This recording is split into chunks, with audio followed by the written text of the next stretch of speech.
जय हिंद साथियों, दिल्ली से मैं अलका लांबा। आज 14 तारीख है, 14 दिसंबर। कल 13 तारीख और उससे पहले 8 दिसंबर को मैं सिंगूर बॉर्डर पर किसानों के बीच में थी। कल रात को भी थी, बहुत ठंड में, कुछ घंटों के लिए खुले में, ठंड में, बारिश हवाओं में खड़ा होना इतना मुश्किल हो रहा था। तो आप सोचिए, हमारा देश का अन्नदाता पिछले लगभग 19 दिनों से दिल्ली की दहलीज पर बैठा हुआ है और आज दिल्ली की ही सरकार, केजरीवाल सरकार, अपनी नौटंकी कर रही है। जहां पर पूरा देश किसानों के साथ खड़ा है, केंद्र सरकार द्वारा पारित इन काले कानूनों के खिलाफ खड़ा है, वहीं केजरीवाल लगातार उसी कांग्रेस की पंजाब सरकार पर हमला बोल रहे हैं, जिस पंजाब की सरकार ने सबसे पहले अपना विधानसभा का विशेष सत्र बुलाकर इन कानूनों को जो है वो ठोकर मारी। ये केजरीवाल उसी पंजाब कांग्रेस की सरकार के खिलाफ लगातार आग उगल रहे हैं, जिसके विधायक और सांसद विधानसभा में अपनी जिम्मेदारियों को निभाकर इस काले कानून के खिलाफ प्रस्ताव पारित करके केंद्र को भेज चुके हैं और उसके बाद खुले में ठंड में राजघाट पर पंजाब के आपके द्वारा चुने गए विधायक और सांसद कांग्रेस के खुले में किसानों के साथ कंधे से कंधा मिलाकर बैठे हुए हैं। केजरीवाल जी की नौटंकी क्या है, पूछिए तो सही कि जो गैर भाजपा शासित राज्य हैं, उन्होंने अभी तक अपने राज्यों में केंद्र सरकार द्वारा पारित इन काले कानूनों को नोटिफिकेशन जारी करके लागू नहीं करने का काम किया है। वहीं आपकी क्या मजबूरी थी अरविंद केजरीवाल जी कि आपने 23 नवंबर को किसके दबाव में सबसे पहला राज्य बनते हुए, भाजपा के राज्यों को छोड़कर, गैर भाजपा में अगर आपको माना जाए, वैसे तो आप भाजपा की बी टीम है, फिर भी अगर हम मान लें कि आप गैर भाजपा शासित राज्य हैं, तो आपकी क्या मजबूरी थी कि आपने 23 नवंबर को दिल्ली सरकार ने यह अध्यादेश नोटिस पे अपनी मोहर लगाकर दिल्ली के अंदर इस काले कानून को लागू भी कर दिया है? क्या मजबूरी थी? आज नौटंकी कर रहे हैं, आप भूख हड़ताल करेंगे। 8 दिसंबर को जब देश का अन्नदाता ने भारत बंद का ऐलान किया था, आपने भाजपा के साथ मिलकर इस भारत बंद को दिल्ली में पूरी तरह से विफल करने का आपने प्रयास किया। कैसे किया? 7 तारीख की रात को हमने देखा कि किस तरीके से शादियों में डिस्को करते हुए पाए गए, शादियों के जश्न में थे। 8 को कह दिया जी मुझे बंदी बना लिया गया है। एक भी अपील अपने मोबाइल पे, सारा दिन ये सोशल मीडिया, टीवी में वीडियो बनाने में और ट्विटर खेलने में व्यस्त रहते हैं। क्या मजबूरी थी कि 8 तारीख को अरविंद केजरीवाल जी आपने 2 लाइन का एक ट्वीट भी करके भारत बंद को दिल्ली में कामयाब करने की अपील क्यों नहीं की? क्यों नहीं अपना एक वीडियो आपने 8 तारीख को डाला, जिससे दिल्ली के किसानों को, 11,000 किसानों को आप ताकत देने का काम करते? आप निकले कब? जब पूरा आंदोलन भारत बंद का खत्म हो गया, रात को आपने पूरे अपने विधायक, अपने सांसदों को अपने घर के बुला, नौटंकी करने के लिए बुलाया और वहां आकर आपने ये नहीं कहा कि आपको बंदी बना गया। आपके नेता बाहर बैठे बैठे बोलते रहे, लेकिन आपने आधिकारिक रूप से, सरकार ने, केजरीवाल सरकार के किसी अधिकारी ने, सरकार ने नहीं कहा कि उन्हें बंदी बनाया गया था। आप खुद अपने आप को भारत बंद में आपने बंद कर लिया था क्योंकि विफल कर पाते। क्या मजबूरी थी आपने ये अध्यादेश का जो ऊपर मोहर लगाई? क्या मजबूरी थी? मैं आपसे पूछना चाहती हूँ। बेनकाब करूंगी केजरीवाल जी, क्योंकि बहुत धोखा दे चुके हैं आप दिल्ली के लोगों को। मैं आपसे किसानों से कहना चाहूंगी, दिल्ली के 11,000 किसानों को और देश के अन्नदाताओं को कहूंगी, करिए इस केजरीवाल को मजबूर। आज 6 महीने हो गए अध्यादेश और 3 महीने हो गए इस काले कानून को थोपे हुए। आपने नोटिफिकेशन जारी किया है। आपका काम सड़कों पर बैठना नहीं है। सड़कों पर तो देश का अन्नदाता, किसान, मजदूर, देश का आम आदमी किसान के साथ बैठा है। आपका काम क्या है? जो आप काम कर सकते हैं वो शायद हम किसान, मजदूर, दिल्ली के लोग नहीं कर सकते। आपका क्या काम है? 6 महीने में आपने अब तक दिल्ली विधानसभा का विशेष सत्र किसके दबाव में नहीं बुलाया? हम पूछना चाहते हैं। नागरिकता कानून, सीए का जब कानून आया, केजरीवाल जी आपने दिल्ली विधानसभा का विशेष सत्र बुलाया, आपने सीए के ऊपर चर्चा करवाई अपनी विधानसभा पे अपने विधायकों को बिठाकर, और आपने नागरिकता कानून पर अपनी मोहर लगाई आपने अपनी मोहर। तो आज इस किसान कानून के खिलाफ जब देश की गैर भाजपा शासित और कांग्रेस की राजस्थान, छत्तीसगढ़, पौंडीचेरी, आपका पंजाब सरकार विशेष सत्र बुलाकर सारे चुने हुए लोकतंत्र में विधायक अपनी आवाज उठा रहे इस काले कानून के खिलाफ और प्रस्ताव पारित कर रहे हैं, केजरीवाल जी आप किसके दबाव में अभी तक दिल्ली विधानसभा का सत्र नहीं बुला रहे? क्यों आप विधानसभा में लोकतंत्र में चुने हुए विधायकों के बीच में इस काले कानून पर चर्चा नहीं करते हैं? विपक्ष में तो भाजपा के 8 विधायक बैठे, वो भी विपक्ष में नहीं है, इस कानून में आप दोनों एक साथ हैं। इसलिए एक भी आवाज आज कांग्रेस की होती, 70 में एक भी विधायक अगर विधानसभा में होता तो आप दोनों को आईना दिखाना का काम इस काले कानून के माध्यम से करता। आप विधानसभा का सत्र इसलिए नहीं बुला रहे हैं क्योंकि आप दोगला चरित्र आपका बेनकाब हो जाएगा। एक तरफ आपने ये नोटिफिकेशन जारी किया है और दूसरी तो भाजपा, 8 भाजपा के विधायक हैं दिल्ली विधानसभा में, बाकी आपके हैं कुल 70, आप दोनों हैं, दोनों विधानसभा के इस काले कानून के समर्थन में खड़े, तो कैसे विधानसभा का सत्र बुलाएंगे? सीए के लिए बुलाया, इसके लिए क्यों नहीं बुला रहे हैं? करिए ना चर्चा, लगाइए ना मोहर कि हमें आपके प्रस्ताव किस तरह से पूंजीपतियों के हित में और किस तरह से किसानों के विरुद्ध लगता है। इसलिए दिल्ली की चुनी हुई विधायक, चुनी हुई सरकार इन प्रस्तावों के खिलाफ एक रेजोल्यूशन पास करके भेज तो सकती है। कानून का क्या होगा वो कल की बात है, लेकिन आप अपनी मंशा साफ कर सकते हैं? आप वो काम नहीं कर रहे हैं।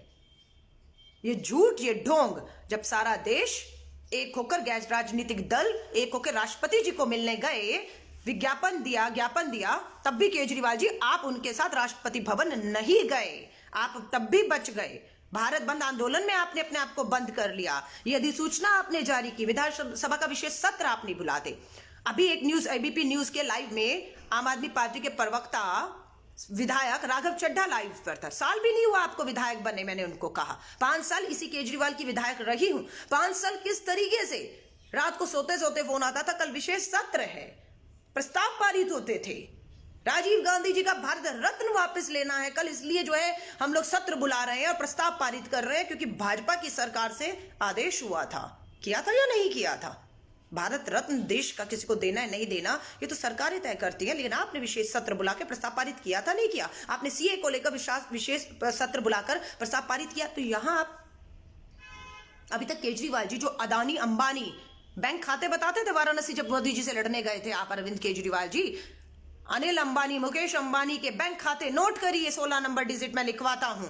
आज बताइए, अभी तक इन्हीं अरविंद केजरीवाल ने अभी तक एक बार भी एक ट्वीट, एक वीडियो जिसमें ललकारा हो अदानी अंबानी पूंजीपतियों को, नरेंद्र मोदी और अमित शाह का नाम लेकर ललकारा हो, केंद्र सरकार। डर लगता है आप अरविंद केजरीवाल को नाम लेने में, डर लगता है आपको, लेकिन बेनकाब करेंगे कि आप पीठ पे छुरा घोंप रहे हैं हमारे अन्नदाताओं को। आपकी दिल्ली की दहलीज पर बैठा है वो, आपकी दिल्ली की दहलीज पर बैठा है और आप और भाजपा नगर निगम के चुनावों को लेकर अपनी दिन भर की नौटंकी कर रहे हैं कि किसी तरह भी भाजपा और आप मिलकर मात्र अगले साल जो नगर निगम के चुनाव है, आपका मकसद मात्र किसी तरह वो चुनाव जीतना है। इसलिए दोनों नगर निगमों की लड़ाइयों को लड़ने के लिए सारा जो ध्यान दहलीज पे बैठा हमारा अन्नदाता 19 दिन से है, उससे हटाकर मात्र अपनी दलगत राजनीति और एक नगर निगम के चुनावों को जीतने के लिए भाजपा और आप मिलकर ये खेल कर रहे हैं। ये चिट्ठा पट्टा लेकर आई हूं, 2019 का है, विधायक थी केजरीवाल जी, विधानसभा में बैठी थी, आपकी विधायक बनकर बैठी थी। 2019 और 20 का बजट, विधायक थी इसलिए है ये सबूत मेरे पास। 19 और 20 के बजट में आपने योजना की थी, किसान मित्र योजना, हमने टेबल थपथपाए थे। किसान मित्र योजना केजरीवाल लेकर आ रहे हैं। 19 में चुनावों से पहले 100 करोड़ का बजट रखा केजरीवाल ने किसानों के लिए, लेकिन 20 में जब चुनकर आए तो पहले ही बजट के अंदर 100 करोड़ को केजरीवाल जी आपने 25 करोड़ कर दिया। ये किया आपने आईना दिखाने के लिए, विधानसभा में मेरे जैसा कोई था नहीं। उसके बाद आप ही की विधायक जो पहली बार फिर विधायक बनकर आई हैं, अतिशी मरलीना, गई है अपना एयर क्वालिटी इंडेक्स कमिश्नर को मिलने कि हमारी दिल्ली की जो वायु प्रदूषित है ये किसानों की वजह से है, लगाइए इन पे 5-5 करोड़ का जुर्माना और उन्हें जेल में भेजिए। ये लिखित में प्रस्ताव एयर क्वालिटी कमिश्नर जो है उनके दफ्तर में जाकर कौन देकर आया? अरविंद केजरीवाल जी की पूरी दिल्ली की वायु प्रदूषण के लिए, पराली जलाने के लिए सारा आपका किसान, और आज आप घड़ियाली आंसू बहा रहे हैं। आप तो इन्हें जेल में देखना चाह रहे थे, आप तो इनके ऊपर जो है जुर्माना लगाना चाह रहे थे, आप तो इन्हें पूरी तरह दिल्ली की जहरीली हवाओं के लिए दोषी मान रहे थे। अब सिर्फ अपनी 70% जो हमारे इंटरनल हमारी वायु प्रदूषण के कारण है उनके ऊपर पर्दा डालने के लिए शर्म आनी चाहिए आपको। केजरीवाल जी ने पिछले 7 वर्षों में जो किसान हैं उन्हें बीमा राशि का 1 रुपया नहीं दिया है, सबूत है। केजरीवाल जी, आपने नरेला की जो मंडी में धान है उसका जो है 1650 रुपया मिल रहा है, जबकि न्यूनतम समर्थन मूल्य जो है वो लगभग 1800-1900 रुपए के बीच में है। और आप ही की नाक के नीचे आप ही की मंडियां, जिसको लेकर आपने एपीएमसी एक्ट में ये मोहर लगाई है, न्यूनतम समर्थन मूल्य नहीं मिल पा रहा क्योंकि आपने मोहर लगा दी है। आपको बेनकाब करेंगे। ये आपकी इस साल की बजट की कॉपी है। किसानों का बजट आपने 100 करोड़ जो रखा था वोट लेने से पहले, वोट लेने के बाद 25 करोड़ कर दिया है। नौटंकी बंद करिए, ड्रामा बंद करिए, दिल्ली विधानसभा का विशेष सत्र बुलाइए, चर्चा करवाइए, प्रस्ताव चुने विधायकों से पारित करके जैसे पहले करते थे भेजिए, फाड़ कर फेंकिए जिस कानून पर आपने मोहर लगाई है। मैं किसानों को कहूंगी, भाजपा और भाजपा की बी टीमों को पहचानिए। जब पूरा देश केंद्र की भाजपा सरकार से इन कानूनों के खिलाफ किसान के साथ होकर लड़ रहा है, तो मात्र केजरीवाल पंजाब को और दिल्ली नगर निगम के चुनावों में अपने राजनीतिक विस्तार के लिए, वोटों की राजनीति के लिए मात्र नगर निगम दिल्ली को मुद्दा बनाकर और या फिर पंजाब में मात्र पंजाब को घेर कर, कैप्टन अमरिंदर सिंह को, कांग्रेस के मुख्यमंत्री को घेर कर मात्र अपनी राजनीतिक भूमि देख रहे हैं। शर्म आती है आप पर। 10 रुपए का पेन रखने वाला मुख्यमंत्री 1.5 लाख का एप्पल का मोबाइल इस्तेमाल कर रहा है। लोग कह रहे हैं आपको मिर्ची क्यों लग रही है। जब 10 रुपए का पेन रखते थे, जो अब बताते हैं कि एप्पल का फोन लाखों की तनख्वाह है मुख्यमंत्री की, तो रख सकते हैं, बिल्कुल लाखों की तनख्वाह तो तब भी थी जब 10 रुपए का पेन रखते थे, 50 रुपए का जूता पहनते थे, लाखों की तनख्वाह तो तब भी थी। तब ये नौटंकी ड्रामा क्यों था कि 10 रुपए का पेन रखते हैं और 50 रुपए की जूती पहनते हैं। आज 1.5 लाख का एप्पल का मोबाइल है, घरों में बंद है। जब बेनकाब होते हैं तो नौटंकी और ड्रामा करने निकल जाते हैं। मैं आप सभी से कहूंगी, अपनी लड़ाई को हमें फोकस रखना है। भाजपा और भाजपा की दिल्ली में बैठी अरविंद केजरीवाल जैसी बी टीमों से किसानों को कहूंगी, सतर्क रहिएगा। ये धोखेबाज हैं। इन्होंने दिल्ली को धोखा दिया है। नागरिकता कानून पर इन्होंने मोहर लगाकर दिल्ली के दंगों को खामोशी से देखने वाला अगर कोई था तो अरविंद केजरीवाल आप थे। आपने खामोशी से देखा। किसानों के ऊपर हरियाणा में 10,000 किसानों पर एफआईआर हुई, तो अरविंद केजरीवाल शर्म कीजिए, दिल्ली के अंदर भी किसानों के ऊपर एफआईआर हुई है, लेकिन आपने उस एफआईआर के खिलाफ अभी तक एक भी लेटर दिल्ली पुलिस को, गृह मंत्रालय को क्यों नहीं लिखा कि किसान अपना लोकतांत्रिक अधिकारों का इस्तेमाल करते हुए गांधीवादी तरीकों से शांतिपूर्ण प्रोटेस्ट कर रहे हैं। आपने एफआईआर वापस लेने के लिए अभी तक क्यों नहीं लिखा? अरविंद केजरीवाल बताएं। बंद करिए नौटंकी ड्रामा।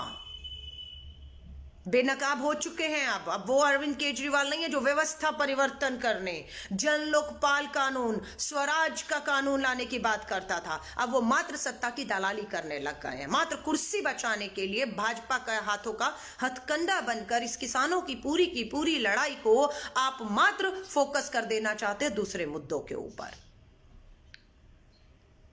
आप सभी से कहूंगी, देश का अन्नदाता बैठा है दिल्ली की दहलीज पर। 2 बार जा चुकी हूं। मुझे नहीं मालूम आप में से कितने लोग गए हैं। नहीं गए तो जाइए, देखिए उनके हालात क्या है। आपको वो पिज्जा खाता हुआ दिखता है क्योंकि आप चाहते थे संघी, अंधभक्त और भाजपा बीटी में जो है कि वो गोबर खाते हुए देखे। तमिलनाडु का किसान दिल्ली में आया था न्याय मांगने, चूहे तक मुंह में डालकर उन्होंने कोशिश की कि किसी तरह सत्ता का ध्यान खींच पाए, मीडिया दिखा पाए। उन्होंने चूहे तक मुंह में डाले, लेकिन ना सत्ता को उनपे रहम आया, ना मीडिया ने उनको दिखाया, बेचारे चले गए। और आज अगर ये गोबर नहीं खा रहे, गोमूत्र नहीं पी रहे, पिज्जा खा रहे हैं, उनके पैरों की मसाज अगर सेवा, जो गुरुद्वारों के सेवक हैं वो हमारे अन्नदाताओं की सेवा करते हैं, तो इन्हें मिर्ची लग रही है। वो 2 कौड़ी की, गुस्सा आ रहा है बोलूंगी, वो 2 कौड़ी की आतंकी 10 साल जेल काटी, सत्ता में आके बेल करवा दी, बेल पर वो जेल से बाहर है। भोपाल की सांसद जाति और धर्म पे बांटने के लिए मुद्दों पर आज बात कर रही, किसी तरह ध्यान इधर भटक जाए। वो आतंकी खुद हमारे अन्नदाताओं को दहलीज पे बैठे कहती है वो आतंकी हैं। रविशंकर प्रसाद बाबू, शर्म कीजिए। अंतरराष्ट्रीय साजिश है, पाकिस्तान चीन का पैसा लगा हुआ है। वहीं आपके गृह मंत्री और आपके कृषि मंत्री कहते हैं आइए बात करिए। छोड़िए ये दोगला चरित्र और चेहरा, बेनकाब हो चुके हैं आप। किसान ठान चुका है नहीं जाएगा वो यहां से वापस, अपना हक लेकर जाएगा वो वापस यहां से।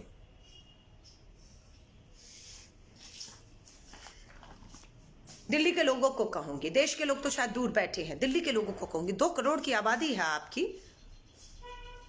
निकालिए ना समय। ये कोई जाति और धर्म की लड़ाई नहीं है। ये देश के अन्नदाता बैठा हुआ है हमारी सरहद पर आकर, हमारी दहलीज पर आकर। दिल्ली के लोगों को कहूंगी, क्या अपना ऐशो आराम 2 मिनट के लिए नहीं छोड़ सकते ताकि उस किसान के साथ बैठे और उन्हें ये हिम्मत दें कि हम आपके साथ खड़े हैं, देश के अन्नदाता के साथ खड़े हैं।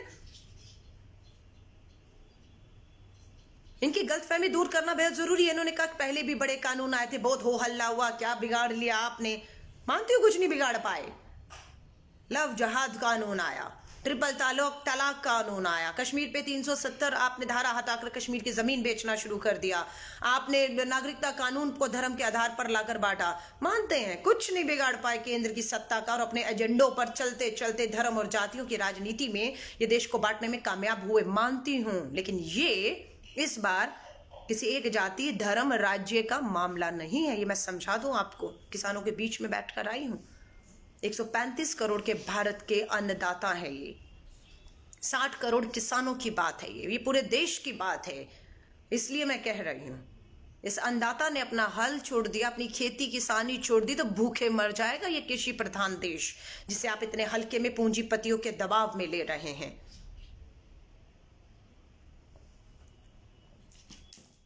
कीजिए जो करना है।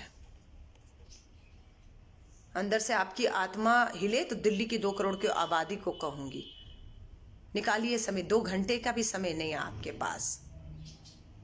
आप तक शायद अन्न, अनाज, खाना, आराम, राजधानी दिल्ली में बैठे हैं। 2 कदम पर आपको मेट्रो मिलती है, गाड़ी मिलती है, ट्रेन मिलती है, हवाई जहाज मिलते हैं, सब कुछ मिलता है। ये लड़ाई देश के दूर दराज कोनों पे बैठे हुए गांव में बसे उस गरीब मजदूर किसान की है, जिसे आज भी 2 वक्त की रोटी जो है वो मिलना दूभर हो रहा है। ये उस 2 एकड़ जमीन रखने वाले गरीब किसान की बात है, जिसे न्यूनतम समर्थन मूल्य नहीं मिल रहा, जो कर्ज में डूबकर आत्महत्याएं कर रहा है। ये लड़ाई उनकी है। मैं किसान नहीं हूं, मेरी लड़ाई नहीं है, मुझे नहीं पता खेती कैसी होती है, लेकिन देश के 135 करोड़ की हकीकत तो ये है कि पेट पालने वाला ये हमारा अन्नदाता है, हमारी डूबती अर्थव्यवस्था को बचाने वाला ये अन्नदाता है। कोरोना काल में लोग तालेबंदी में 80 करोड़ लोगों के घरों तक मुफ्त राशन पहुंचाने का जो दावा केंद्र की सरकार कर रही है, किसानों के दम पर कर रही है, जिसे आतंकी, अलगाववादी, खालिस्तानी क्या क्या बता रहे हैं, शर्म करिए। डूबमरी अन्नदाता है जिसको आप देश विरोधी बता रहे हैं। लोगों से कहूंगी, बोलिए, क्या कर सकते हैं? बोली तो रहे हैं, इससे ज्यादा आप और मैं क्या कर सकते हैं? ज्यादा से ज्यादा 2 बार 3 बार किसानों के बीच में जाकर उन्हें हिम्मत, उन्हें ताकत दे चुके हैं। उनकी जरूरतों को जो मदद कर सकते हैं, कोई खाना ला रहा है, कोई कंबल ला रहा है, कोई कुछ ला रहा है, कोई कुछ ला रहा है। 19 दिन हो गए, पता नहीं वो ठान कर आया कि वो नहीं जाएगा जब तक ये काले कानून वापस नहीं होंगे या न्यूनतम समर्थन मूल्य पर कानून नहीं आएगा। ठान कर आया। दीजिए अपने अन्नदाताओं का साथ। एक तरफ देश का पूंजीपति बैठा हुआ है जो तालेबंदी का फायदा उठा के काले कानून जिन पूंजीपतियों ने अपने दफ्तरों में ड्राफ्ट किए, केंद्र सरकार ने उसको अध्यादेश से थोपा। दूसरी तरफ आपका देश और का अन्नदाता खड़ा हुआ है। हल इसका एक ही है, सुनिएगा, प्लीज सुनिएगा और मैं अपनी बात को खत्म करूंगी। अगर आपको लगे कि अलका लांबा जो हल बता रही है वही एक हल है और उसे करना चाहिए, क्योंकि आप कहेंगे राजनीति कर रही है, भाषणबाजी कर रही है, भक्तों को जो है मिर्ची लग रही है। हल है, चीख कर कह रहे हैं। हल क्या है मैं आपको बता रही हूँ। 19 दिन से केस के देश का अन्नदाता दिल्ली की दहलीज पे बैठा है। सारे किसान संगठन बैठे हैं जिनसे केंद्र बात कर रहा है, बातें विफल हो रही है। उन्हें कहिए आप अपना ड्राफ्ट बनाइए। किसान को जो लगता है कि किस तरीके से वो कर्ज से, गरीबी से बाहर आकर हमारी देश की अर्थव्यवस्था में कृषि और आगे बढ़ा सकता है और किसानों को ताकत मिल सकती है, ड्राफ्ट वहां बने। पूंजीपतियों के अदानी अंबानी के घर में नहीं, वहां बने। हल ये है कि वो ड्राफ्ट बनाए, आपको वो ड्राफ्ट सौंपे, आप वो ड्राफ्ट को कमेटी, संसद की चुनी हुई प्रतिनिधियों की कमेटी में भेजें, वहां उस पर व्यापक चर्चा हो, लोकसभा का सत्र बुलाया जाए, उस सत्र के अलावा देश की जितनी सरकारें, मुख्यमंत्री वो भी अपने सुझाव भेजें, संसद में व्यापक चर्चा हो और उस कानून के ऊपर मोहर लगाकर आप पारित करिए। देश का किसान वापस चला जाएगा, देश की 134 करोड़ आबादी को भोजन, अन्न मिल पाएगा, देश खुशहाल और तरक्की की तरफ आगे बढ़ेगा। ये हल है। ये हल नहीं है कि आप पूंजीपतियों द्वारा, अदानी अंबानी द्वारा बनाए हुए ड्राफ्ट पे मोहर लगा के अध्यादेश से ठोक दें, किसान को आप अनदेखा करें, उन्हें आतंकी कहें। हल ये है। रोज हम लोग वहां पर जो भी सेवा कर सकते हैं, सिंगूर बॉर्डर या टीकरी बॉर्डर या देश में जहां आंदोलन है, हम लोग सेवक बनकर सब सेवा कर रहे हैं। लेकिन समस्या ये है कि देश का किसान अपने मंच पे भी किसी राजनीतिक दल को, जिसे आना चाहिए, जो सत्ता में, जो भाजपाई नेता हैं, जिन्हें वहां होना चाहिए मंच पर, वो जाने को तैयार नहीं है, क्योंकि वो तो इन्हें आतंकी मान रहे हैं। ये तो किसान थोड़ा, ये तो आतंकी खालिस्तानी वाले, इसलिए किसान भाजपा को कोई नेता, सांसद, विधायक, मुख्यमंत्री उनके मंच पर नहीं जा रहा जिन्हें जाना चाहिए। और हमारे जो सिर्फ दूसरे दल के नेता, जो राष्ट्रपति जी से मिल रहे हैं, जो अपनी विधानसभाओं में पंजाब, राजस्थान, हमारा छत्तीसगढ़ विधानसभा में अपने प्रस्ताव पारित कर रहे हैं, वो उस मंच पे जा नहीं पा रहे, क्योंकि उन्होंने कहा ये राजनीतिक मंच नहीं बनने देंगे। लेकिन जब ये कानून भगवान करे आए लोकसभा में, तब अंदर चर्चा कौन करेगा? तब अंदर तो चर्चा यही गैर भाजपा शासित राज्य के कांग्रेस के मुख्यमंत्री और सांसद ही तो करेंगे। लेकिन हमें फिर भी मंजूर है कि हम राजनीतिक मंच से अपने तरीके से भाजपा की राजनीतिक काउंटर अटैक कर रहे हैं। गैर राजनीतिक तरीकों से किसान लड़ रहा है, राजनीतिक तरीकों से हम लड़ रहे हैं। एक लड़ाई सड़क पर है, दूसरी सदन से है। अरविंद केजरीवाल को जाते जाते कहूंगी, नाटक, नौटंकी बंद करो।